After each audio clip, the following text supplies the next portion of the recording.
Welcome to Season 2, Episode 3 of the Unvarnished Edit, where two friends talk about what it's actually like to live an adversity-filled life. Be prepared to laugh, possibly cry, and swear along with us.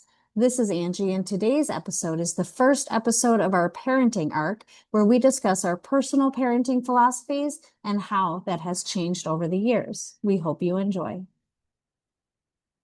Hello. Hello, how are you? I'm good. How are you? I'm good.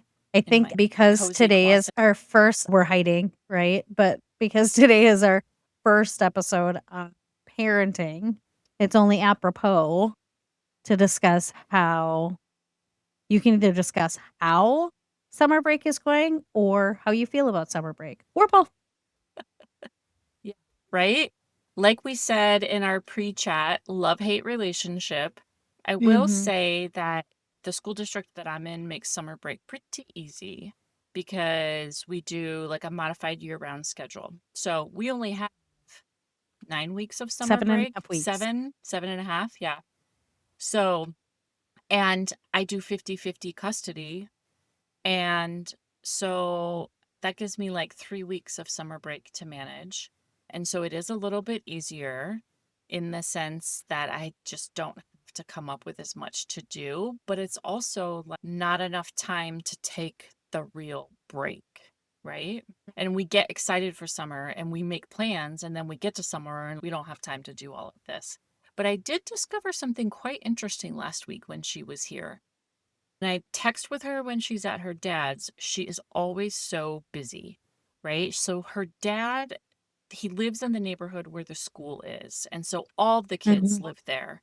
And so kids pop by the house, or she goes over here and goes over there. Oh, how Yeah, fun. I live, well, and I can say this out loud because nobody is listening to this from her friend group. I only live 15 minutes from there. But she has led her friends to believe that I am That very you live far so far away. away. Yes. Yes, good She girl. comes here to take a break. And Mm. so and she'll say, "Oh gosh, I can't. I'm all the way at my mom's house." Right? So all of these kids think I live so far away, and then the one friend that she would really care and want to spend time with is really allergic to cats and dogs, and so she can't even come to our Oh. house. And so she treats her time here as like a reset. And so Yes. now that we're at that age where friendships are more intense, summer has become easier because she really just wants to do some art, binge watch a show, and go to a thrift store. And it is easy as long as Yeah. I can get her to take the dishes out of her room. Good luck with that. Yeah. What about you? Yeah. That's how my bonus daughter is as well. Her mom Mhm. is loves doing things and so is super scheduled, and she is actually not that way. She likes to do things, but she really likes to chill. And so she has always treated our house as, "Oh, I don't have to do anything." And she doesn't. The first week of break that she was here, like the first our long stretch with them, Mhm. the 5 day, we have them the 5-2 day Yep. schedule. Yep. That first one, she legitimately only exited her room to go to the bathroom and to eat if I yeah, of and that was it. My Like, kind of kid. I would check on her and make sure every once in a while, like, "Hey, did you need something?" There was nothing. She showered right before her mom came to pick her up on that last day because I was like, "We really gotta at Yeah. least have her shower before she goes," because they were already scheduled to go do a trip, Yep. right? She literally just nothing, like that girl, and she's at that same age as yours, just a year older, because she's going into 8th grade. Okay. And I have a love-hate relationship because number 1, the amount of homework and things now, we don't have a lot of homework here in our district, thank God, We do. anymore, because I think homework is the dumbest thing in the entire wide world. In fact, I think that homework is and I truly honestly believe this. I think it is designed to get us accustomed to doing work after our work hours as Ugh. adults. We are so accustomed to just bringing it home with us and doing it and Mhm. putting that before our actual, like, home life balance to it, and so I've always not been a fan of homework. Like Chandler, though, which I absolutely loved, the modified year-round schedule, we Mhm. have that here, Okay. as well, and so we only have 7.5 weeks of summer.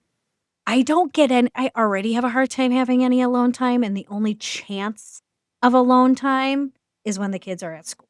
Yeah. So my issue I love the fact that I don't have to get up for school actually, that I don't have to take them to school in the morning because I Mhm. still get up at the same time and go to the gym like some moron.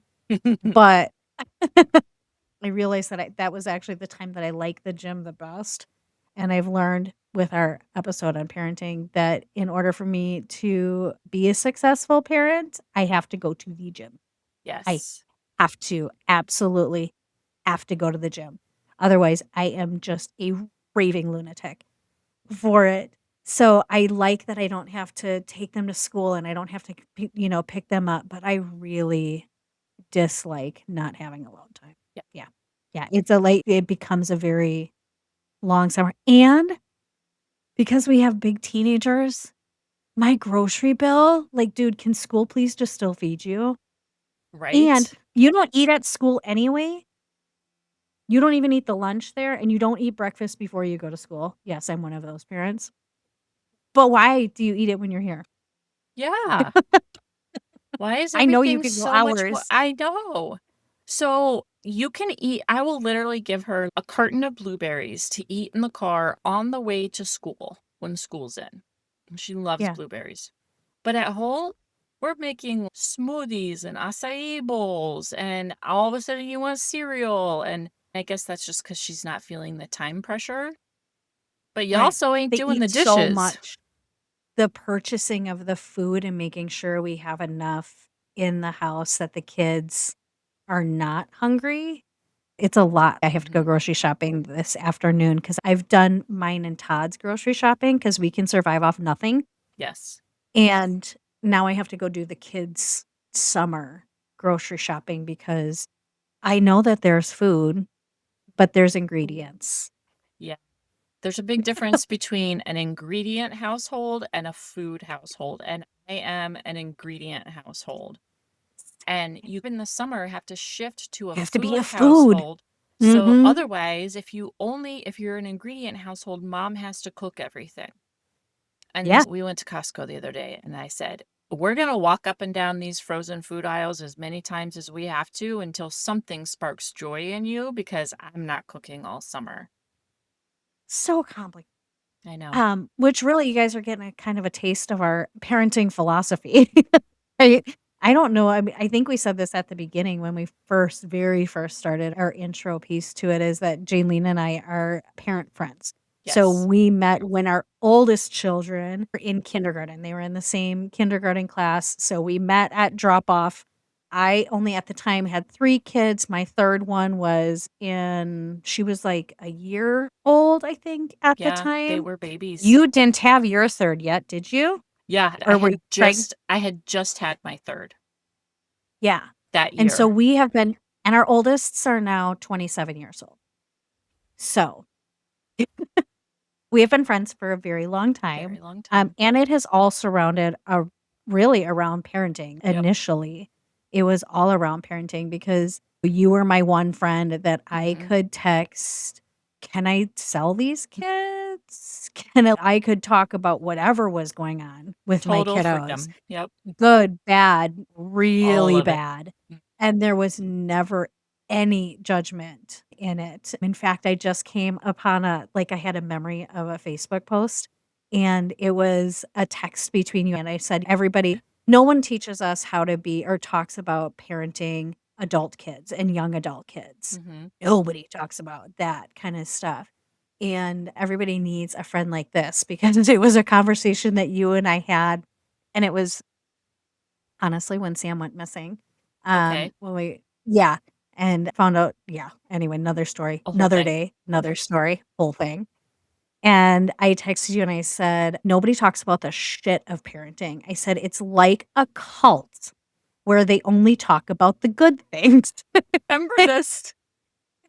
And you like a cult. Tell me I'm wrong. It is it's so true. We don't want to talk about the bad things Right? of parenting because it may make us look bad. And you and I talked about the bad things of parenting We always have. regularly. And it really helped me just to even get through parenting, Yeah. right? Just to even have that. I always tell people parenting is honestly, it's a trap because once you realize how hard it is, it's too late. You already have the kids. You're in Yes. so deep, right? Yeah. And Yeah. maybe it's designed that way where the early years are easy. And so you just kind of, No, we just forget yeah, about what that is. Like, I it's true. just had this conversation with Jason. I said, "This is the same with childbirth and You for, newborns, is our brains will remember just the good pieces yeah. of it because that Otherwise, you gets us wouldn't do through." it again. You wouldn't do it again. Yeah. Yeah, we would not survive as a species kind of thing. Yeah. So our question that we have laid out for today's thing is, what is our parenting philosophy? And honestly, I've had to really, do I actually have a parenting philosophy? I just know that I have always wanted to be a parent. You Yeah. know, some girls, they dream of the marriage and they like plan their wedding and what they're going to wear like as teenagers. Like, that's a thing, right? I didn't know that was a thing. I never wanted to get married, but I always wanted to be a mom. I just always wanted to be a mom.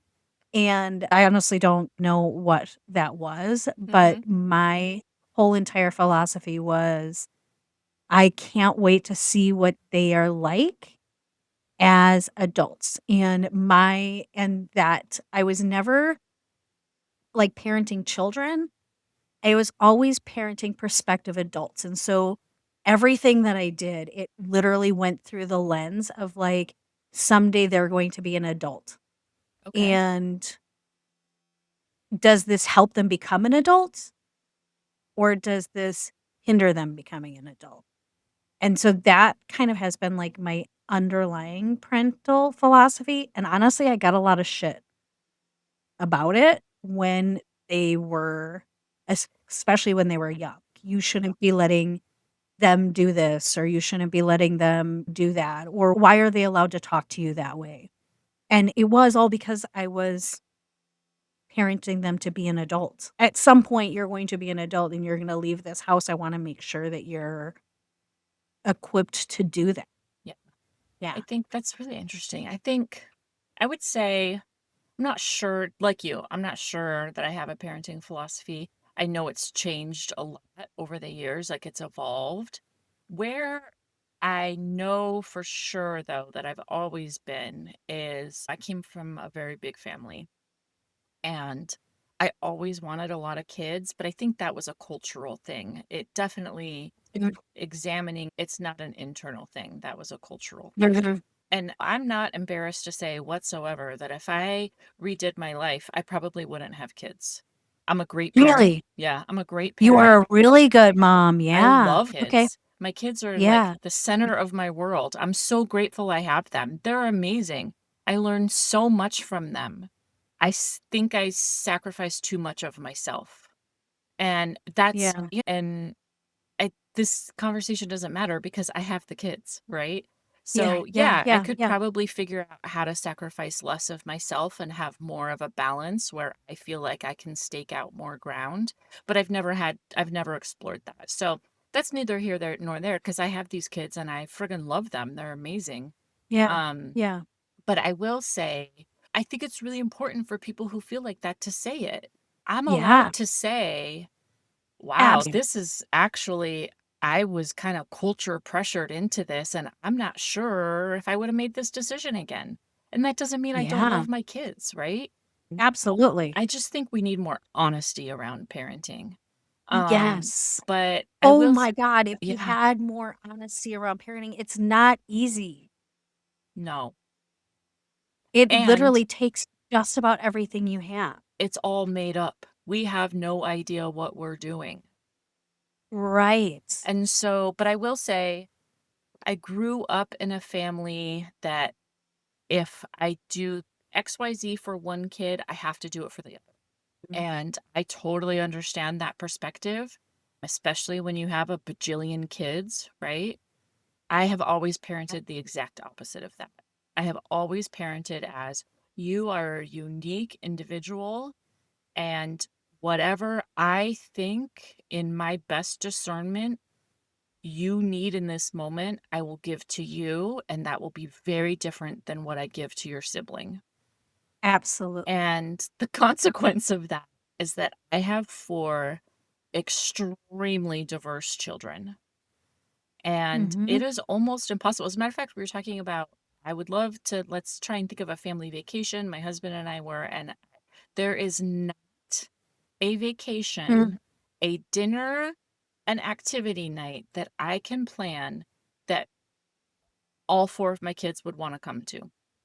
I have to Mm. section out my parenting. I will do these things with you 2 because this is for you, and I will do this thing with you. And so that's been, like, a really interesting thing to see the uniqueness of an individual when you have always made sure that they are extremely unique in their raising. No, same, right? And Todd'll say to him, Todd'll the classic line in our family is, "You sure breed 'em," when it comes to kids. That line is said probably once a day, but "You sure breed 'em," because all of them are so incredibly different. I think another Mhm. different perspective that Jaylene and I both have is we have adult kids, and then we did it again. And so we have honestly, what some people say is the grandparent experience with one of our children, because we Yeah. have that decade, if not more, of space in between our 3rd and our 4th, Yep. and that gave us a whole entire different perspective So because different. it's so different. It was like and we've talked about it before, but our adult kids get pissed at us Yeah. because of the different way that we parent our 4th, but the reason is not because we're more lenient, is that we realized that a lot of the things that we thought mattered Do didn't not. in the They end. do not. And it all those things did was stress them and stress us. Yeah. So those things that we came to the second go round and we're like, "Wow, that really actually didn't matter. This matters way more. Being this way in this space matters much more in the long run than that worry that I had before." And honestly, we're both older and more healed than we Way were more, way more. with our first set of kids. And so there was a lot of parenting that I did when you talked about how your parenting has changed over the years. Mm. A lot of it is that of me just being more emotionally healed. Yeah. My older kiddos I was in active addiction until they were 6, 5, and 2. So they had a whole entire different, Yeah. at least foundational experience there. A lot of my parenting came from fear of people thinking I was a bad parent and how they would behave in certain spaces because I didn't want to be seen as that bad parent piece to it. That drove a lot of my parenting when my big kids were little. But that same thing is I've always looked at them as like they all need different pieces. But that was also part of that thing of like they're all going to be adults and Yeah. knowing that they're all what gets them to the point of adulthood is so different. And what worked for one did not work for the other. And Yeah. then my 3rd, nothing with her. There wasn't consequence in the world because that child had already decided before she did whatever she wasn't supposed to do, that whatever consequence would come was worth her doing it. Yeah. Your 3rd is my 2nd in personality. Yeah. Yeah, and we've talked about how Oh, those we to 2 can never, ever be together.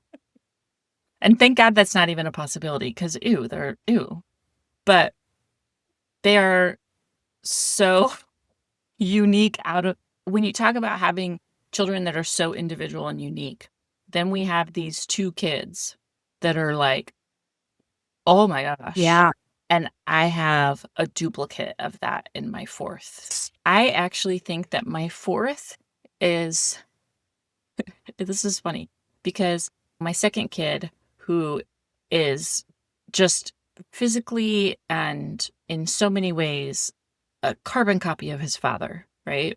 Yeah. Yeah. And the other two older kids, who all have the same dad, are really genetically mine, right? And so all of the things that he does, we've always been like, oh, you're just like your dad. You're just like your dad. And then I have this fourth child who has a different father, who in personality is identical to this other child, which has led all of us to now realize that it's me. This is me. And she is more on like the on steroids version of it, because I am more embodied in the personality pieces that used to Yeah. drive me bonkers. And the reason they drove me Yeah. bonkers is because they are things Yeah. that I was not allowed to express as a child. Same. And now Absolutely same. I'm like, do it all, enjoy it all. Those things that I used to repress in this child because I repressed in myself, I'm going to let you have the full experience. And now I see this version of myself that shocks me sometimes, that has actually made parenting my fourth child the most difficult parenting experience I have had. Yeah. Because oh my God, I'm getting emotional. As I was raising my older kids, I was breaking cycles, but I didn't know it. I was just doing what felt better to me. And with her, I know exactly what I'm doing. And I am raising her in the way that would have been best for me. And that is so enjoyable and painful to do at the same time. Yeah. So, Yeah. No, absolutely. And that was my third. And she didn't really give me a choice because, like I said, she has always been her, like yeah, from the moment she was born. And she actually has a lot of chaos in between my family and her because she's just always been her. But I see it in that same vein where she reminds them of all of the things that they were never allowed to do, and henceforth I was never allowed to do, right? And but she didn't give me an option. She literally did not, like, she didn't give me an option yeah, as far as stifling it, as far as being, because she was just so strong in who she was from the moment she came on. And yeah. like even her birth story, like that girl, everything was on her own time. So my first contraction was at 5:30 and she was born at 7:55. And I got to the hospital at 7:30. I walked into the hospital because of course I don't need anybody helping me with Obviously. anything. I was 9.5 centimeters dilated. Angie, Not kidding. There was no here I come. medication. There was nothing. The emergency room doctor was like, "Just hold on, let me put my gloves on," and I don't know what kinda look on my had on my face, but he looked at me and he said, "Just push, I'll catch her." And that has been Your life. her whole entire life. But yeah, it taught me all of those pieces, and then my second one really taught me how to listen and realize that what worked for me does not work for everybody. Yeah, And so she really helped me understand I have to do things in a different way for her. That is that works best for her. And so the reason my parenting style has changed over time is because I've listened to my kids yeah, and what they needed and like what worked best for them. yeah, Kind of piece to it. And so now we come to our fourth, and honestly, he is the poor thing is a combination of my oldest and my third. So my jeez. one, yes, that is black and white and Yes. everything has order to it, to my chaos is preferred, and in one little brain. And so Wow. this kid, and with the epigenetics of generalized anxiety disorder, the kid had his first panic attack at 2. He has had the most help as far as self-regulation, and I went through body work when I was pregnant with him. I was in recovery, like all of the, and this kid's anxiety is still To the like roof. top notch. Yeah, kind of thing. Made me realize we always have the conversation of, is it nature or nurture? And the older I get and the longer I've parented and now grandparent, I really honestly at the beginning thought that nurture had everything to do with it. And it does. Nature runs the show. Yep. And nurture just helps it either get better or get worse. Yeah. Nurture is the coping mechanisms we put around nature, right? And Yes. so when we can have this whole expansive perspective on personality and nature and nurture when we view it from our children. But then when it comes to me, I just want everything to be nurture because I want to be able to change it, Yeah. right? But if we Yeah. could just acknowledge that nature is in charge here, there's so much in that to unpack for an adult that's looking at themselves, right? So Yeah. that's a really Yeah. interesting perspective for sure. Yeah. And we can't ignore the fact that we don't parent these children alone. We, No. I know, we did birth them with other people involved. And regardless of how we feel about that as Yep. individuals, we both have to co parent, right? Yeah. And we Yeah. have another household that, particularly, obviously, we're talking about with our younger children now, but we went through it with our older children in very different ways. And Yeah. we have to co parent and we have to be good co parents to the best of our ability. And that is very challenging to do when you have interpersonal history with a person that you are no longer in a relationship with. Well, also with co-parents that parent very differently. Yeah. And I believe we kind of go back to like our whole spirituality episode that we just had. I personally believe that like everything in our lives is there to help us in some way, to make us a better person. And so while the parenting is so, and I mean like completely different from, and that is like right now we just have my youngest and his dad and then my bonus kids and their mom. And believe it or not, they are actually very similar in parenting, and then Todd and I are very similar in parenting. And so, but we do have this kind of dichotomy of 2 households. Jace, I really don't have to do too much with when it comes to co-parenting just because of how it's set up, but the other kids is 50-50, like you all have. So it has actually been very difficult for me to just step back, and what all I can control is what happens in this house. Yep. And what happens in that house is none of my business. Yep. And I will just if there is any fallout for what happens in that house when they are there, we will just take care of it when they are back Yeah. in our house. And I've just had to completely step out. It's the only way for us, at least, Mm-hmm. to move through that space. Yeah. I see a lot of co parents that have really chummy co parent relationships, and that's fantastic for them. If that's honest, if that's real, and that's really how you feel, that's fantastic that you can give that to your children. I tried to do that my first go round, and it was not authentic, and it actually opened me up to a lot more abuse and exposing myself to Mhm. verbal and emotional abuse via text message in order to give my kids the feeling that they had two parents that were together on their side. Mhm. And that really led to a lot of chaos. And so with my second one, I decided that I was just going to have a co parent relationship. I was not going to have a friend relationship. And we certainly didn't leave on terms that allowed for a friend relationship.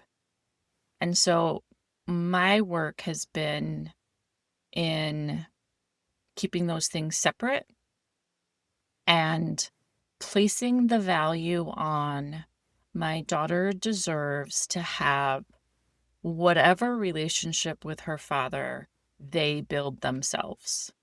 Yes. And that we're not responsible I'm for not that. responsible I for it. tried so hard to create a relationship. And I Yeah. am not doing that It this wasn't time. not my responsibility. I'm not in charge of their relationship. I am in charge of not damaging it with my perspective and my words. And I'm not perfect at it, right? But my job is to encourage her to be authentic and open and honest with her dad. It's to help her advocate for herself now that she's older, and to have discussions with him where appropriate, to make joint decisions where appropriate. But other than that, we're not doing this together. Co-parenting is difficult, right? Because we have to let go of the control that we desire to have when it comes to our children. And we have to. Where I see the co-parenting go wrong in so many places, it's where one demands to retain the control that they want to have when that child is with them at all times. And it's hard. Whenever I train on parenting, one of the things I think that I learned is parenting is a consistent learning of how to let go.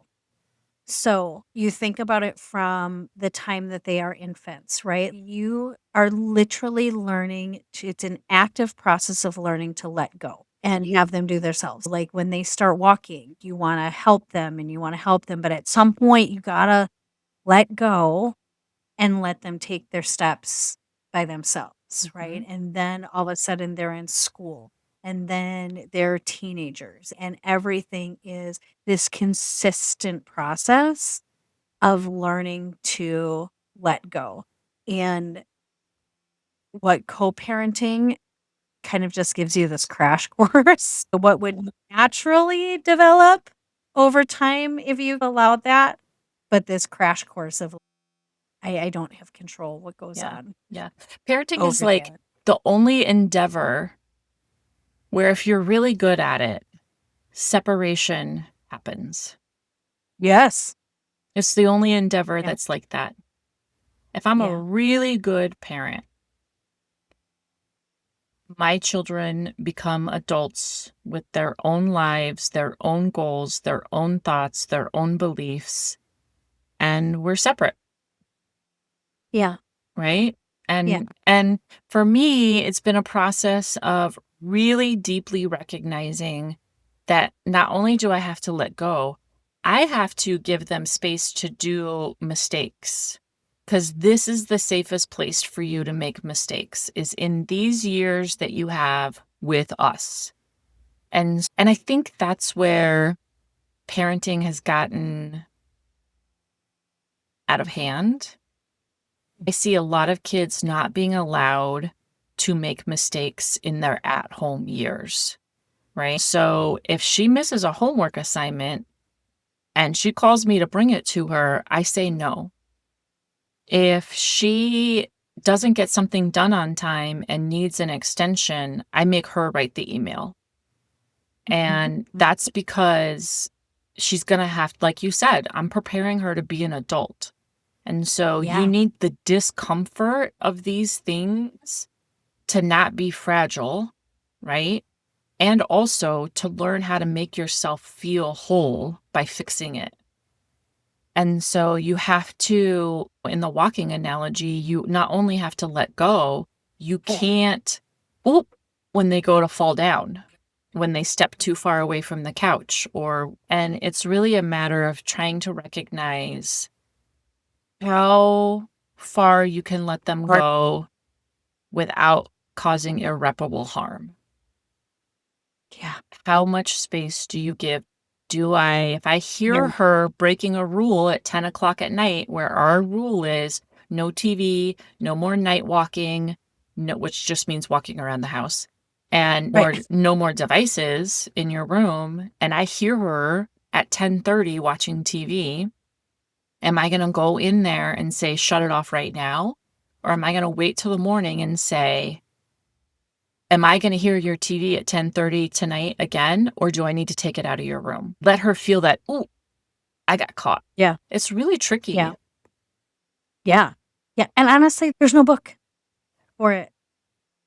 And every kid is different. And so what did work for one, that doesn't mean it's going to work for your next one. Yeah. It really doesn't. With my oldest, I literally told him in high school, I was like, dude, you have to start pushing the envelope. I'm like, this is the time for you to make mistakes. Yeah. This is the time for you to do things, because once you turn 18, the law sees you totally different.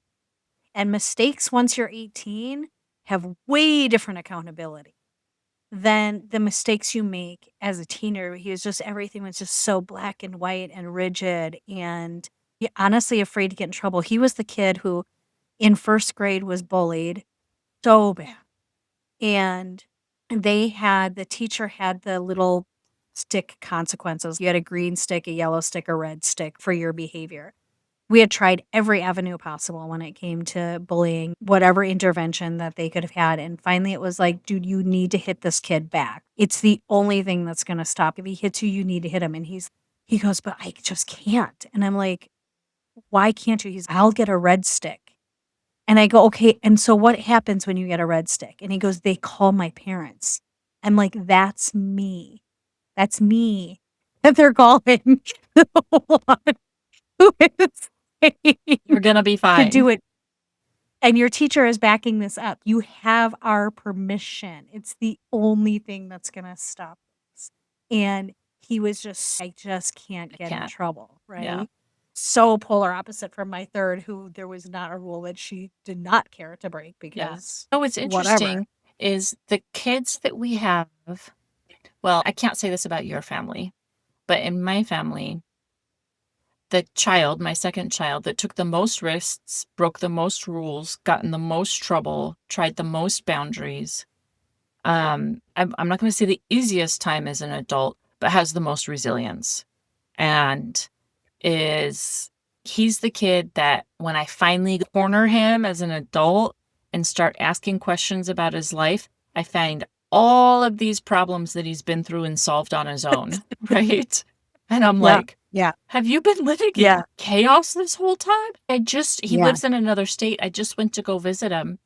Or we were up there and he came over to the Airbnb and he was driving a totally different car that I didn't even know he had. I said, where's your car? And then he just tells me this whole chaotic story. And I'm like, what? But at the same time, isn't that what you're supposed to do? Yeah. And so all those things he learned in childhood by really pushing every boundary possible has made him so resilient. And with my other children, it's not that they're having a difficult time or that they're not resilient. It's just that their lives have played out differently for different reasons because they're totally different kids. Yeah. Right. So it's just, they are all on their own paths. And that is it. They are all on their own paths. And we actually don't, as parents, have control over that. We literally can just do the best we can do. It absolutely makes me so angry. And I think it's probably because I come from the addiction world where we blame the parents for anything bad that the kids do. And they must be bad parents if they're doing these X, Y, and Z. Yeah. Not necessarily.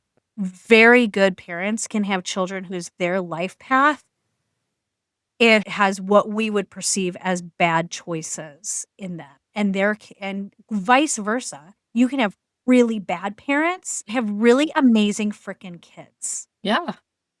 Plain and simple. And so I think when it comes down to parenting, we really do feel that we have more control than we actually do. Yeah. And so we internalize that and we make up all of these rules that have to happen in order for this to be a good outcome. And the truth is, we don't have control over that. We really don't. We really We don't. really don't. Yeah. So, yeah, parenting is, we have a lot to say about parenting. We're very opinionated about parenting privately. Probably because we've been doing it for almost 3 decades, which Aw. if my son heard me say almost 3 decades. Yeah, it's hard for them to get older. Yeah. My oldest is having a hard time too. I think some of that is there's like a comparison thing, and I keep telling her, there's That's no exactly race. what it There's is. no race. Yeah. You do you. I should be this. I should be Mhm. that. I should be this. I should be here. I was like, ay, You know what you kid. should be? Alive and happy.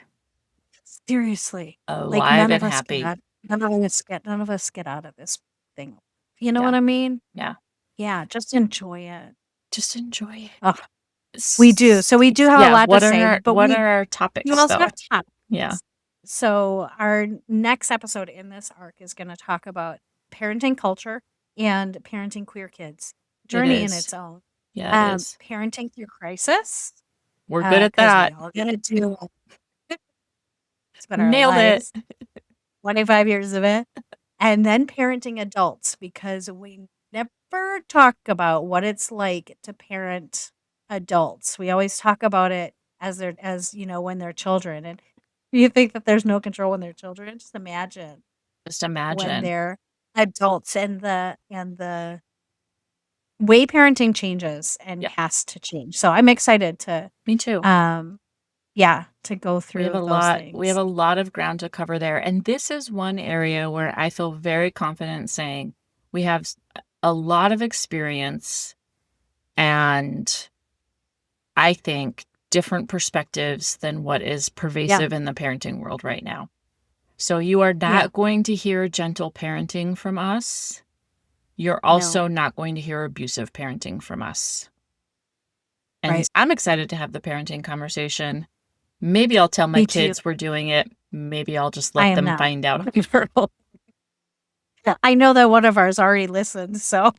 Yes, you have. We have one of Angie's kids is our super fan. She's our super fan. We love you. Thank you for listening to this, super fan Sam.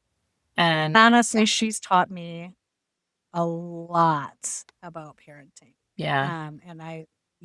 And the one who is what outwardly would be struggled the most is in the most of my PowerPoints. Yeah. We have that conversation, but she's also taught me the most. I saw her Instagram post yesterday. Oh, I almost cried.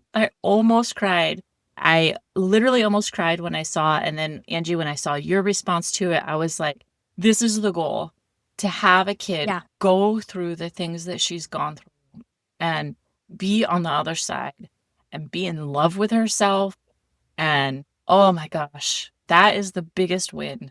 Biggest win. So we're starting to get emotional. So this is the end. Yep. Okay. Love you. Love you. Bye. Thank you for joining us today. If you've enjoyed this conversation, don't forget to like, follow, subscribe, comment, and recommend this podcast to a friend. We'll be back next week with our very first guest. We'll be in our second episode of the Joy and Happiness series. We'll be talking about capturing childlike joy with Jessica Flowers. Have a great week.